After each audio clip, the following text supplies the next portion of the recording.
actually in my first month or so into the sport. And I can only imagine these guys are thinking, what dues they paid. But, again, we can talk about dues on another production because I paid my dues already before I got there. But that's cool, too. And those guys got it because they're athletes. Pillman was a pro football player, Austin. Dustin Rhodes understood. And this is what Steve said to me. He goes, son, I can promise you two things. I can promise you an ass whooping because I'm going to whip your ass, and a brush with success because you're going to brush up against me and I'm success.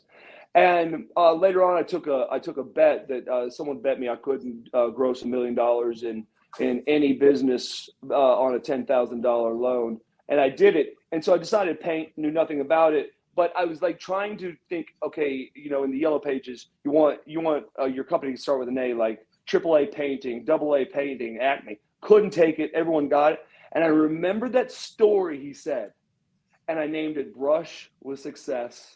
Commercial and residential painting. So I'll tell you guys, he was one of the few guys that it didn't matter whether you wrestled 10 minutes or an hour and a half.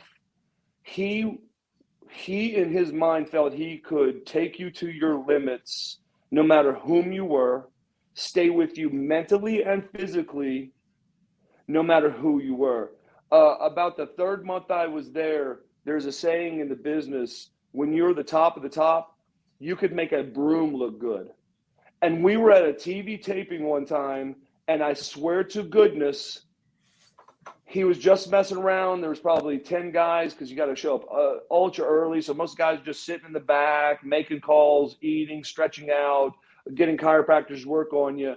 And there was about 5-10 guys out by the ring, and we were all kind of working out. And he threw a broom into the ring and did about a 5-minute match with the flipping broom, bro. And I was cracking up. And yet he was, I don't know how long had he been in wrestling? 4 years, 5 years, 8 years? Hell, I don't know. But he literally made that broom look incredible. And so talk about confidence. People talk about, oh my gosh, Ricky the Dragon Steamboat, Ric Flair, blah, blah, could make a broom look good. This wise guy got in the ring.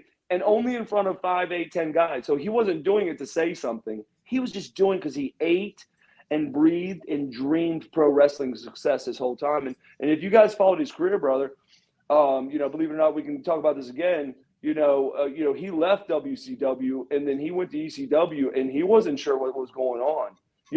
Am I going to make it? Am I not going to make it? And then at WWE, when he first got there, he wasn't sure. And then $1 Million Man and then Stone Cold and then forget about it. I mean, this guy was already a full-blown forest fire and someone added gas to him. And man, I love that dude. I love him.